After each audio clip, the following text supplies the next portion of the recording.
Husky Field Scout Report.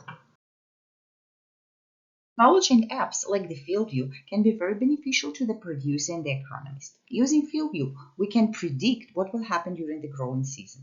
It also helps to find specific scouting points based on the information we can gather from different maps.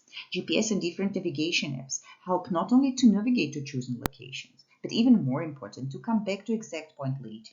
More advanced apps help to detect problems and immediately take corrective actions. I think the most important is the ability to zone the field and apply variable rates. It can improve general field condition, help to increase productivity, and can really save thousands of dollars to the producer.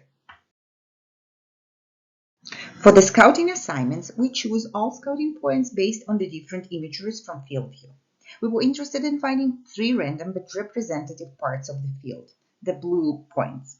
Using the most current imagery, we also identified low biomass location and high biomass. You can see it as red and green points. To confirm our findings, we used vegetation imagery from different dates.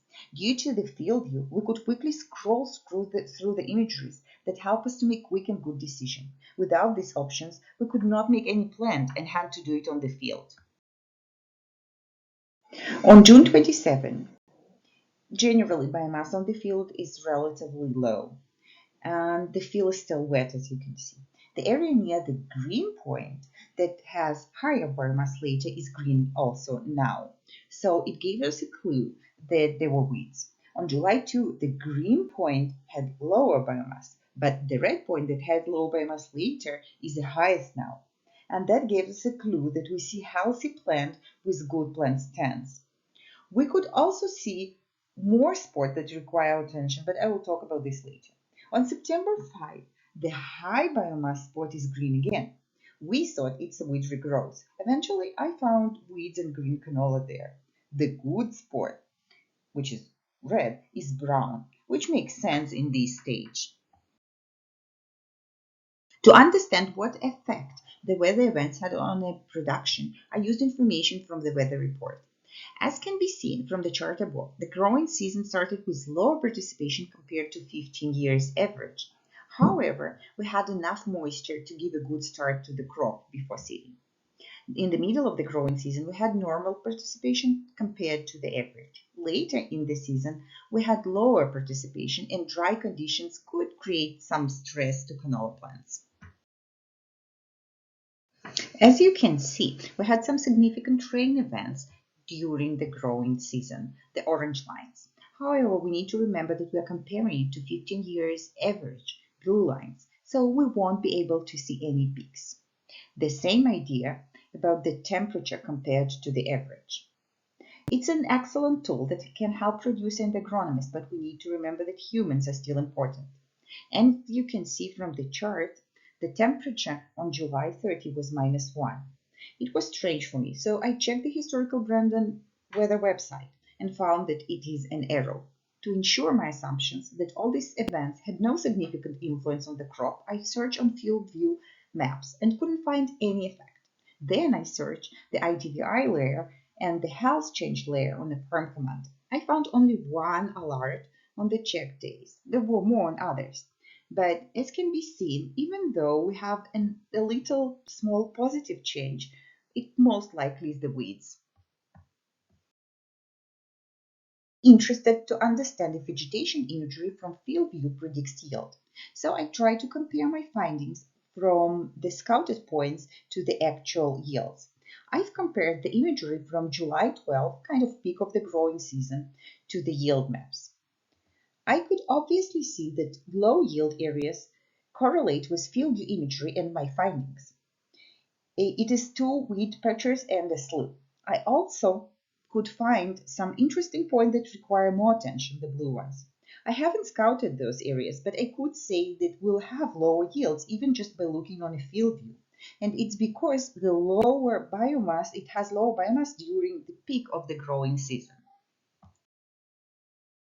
I've already mentioned technology helps us a lot, but we need to remember about possible errors. The yield map shows one big white area, but I know that it was harvested, at least partly.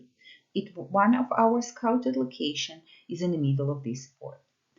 I was also interested in checking the small non-harvested area on the right corner because I couldn't find any proof of this in field view.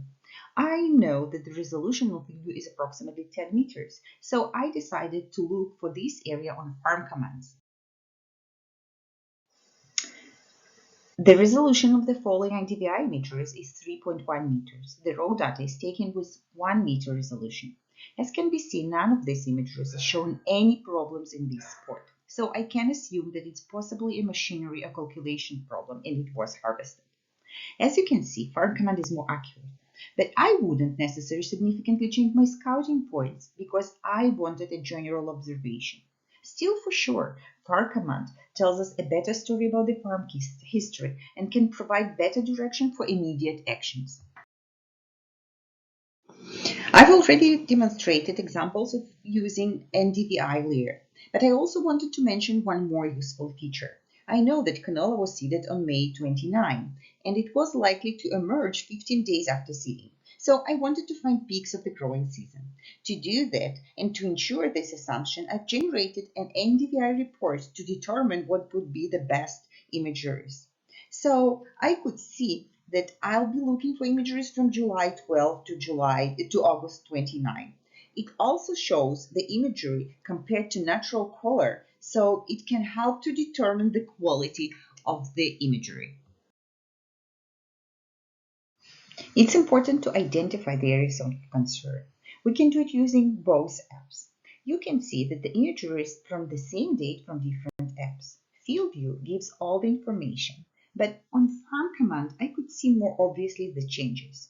I've used the imagery from scouting maps that are useful through the season to identify areas of interest for the field scouting. And in Farm Command, it's based on IMDDI.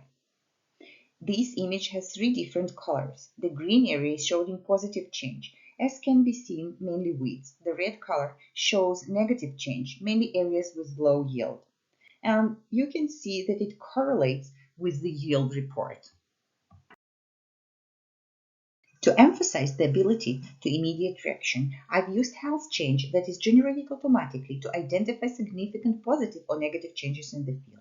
As you can see, something happened on this day.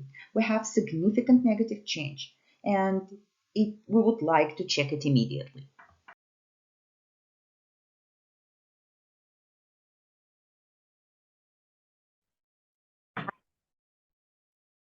I've scouted Husky field on October 6. It was canola that seeded on May 29 and harvested October 3. The optimal plant population for canola is 5 to 8 plants per square foot. The average for this field was 5 plants. Before jumping into specific allocations, I want to give some general information. I've checked this field on AgriMaps and found that 40% is class 4 with moisture limitation, which is probably a severe problem due to the class. 40% is class 3 with moisture and excess water limitations. 20% class 2. It's good, but still have moisture limitation, topography. Less than 5% gently rolling with minimal erosion. Soil, fine sand soil. I've checked the soil with hand method chart and it has really relatively high sand content. From AgriMaps, I learned that the soil is non-saline with well drainage, but I saw a lot of patches of caution on the field, so I can assume that at least some parts of the field have salinity problems. Diseases. Verticillium stripe was found in all spots in most of the plants. Out of 50 plants that were pulled and assessed, 35 had verticillium. 15 plants had verticillium stripe with either blackleg or fusarium. Weeds. I could see relatively high weeds pressure, especially broadleaf plantains and kochia. My main concern is kochia because it is a competitive weed and for sure reduced yields.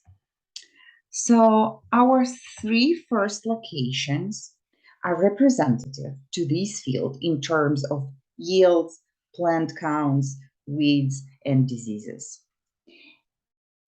This is the first one. And the second sport actually had higher plant density and relatively high blackleg rating. So it's something to take into consideration.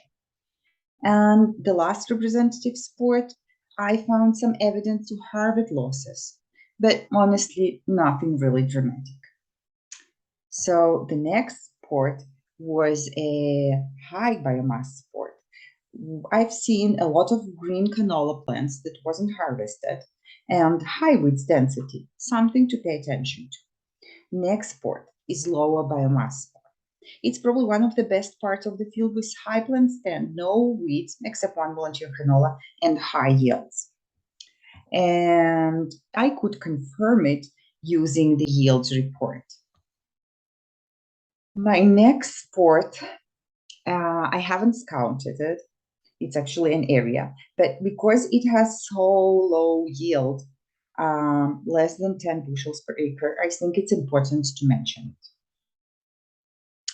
This is a big patch of weeds. There was a lot of kochia. And the last point is actually also very, very low yield, less than 10 acres, less than 10 bushels per acre, something just to know.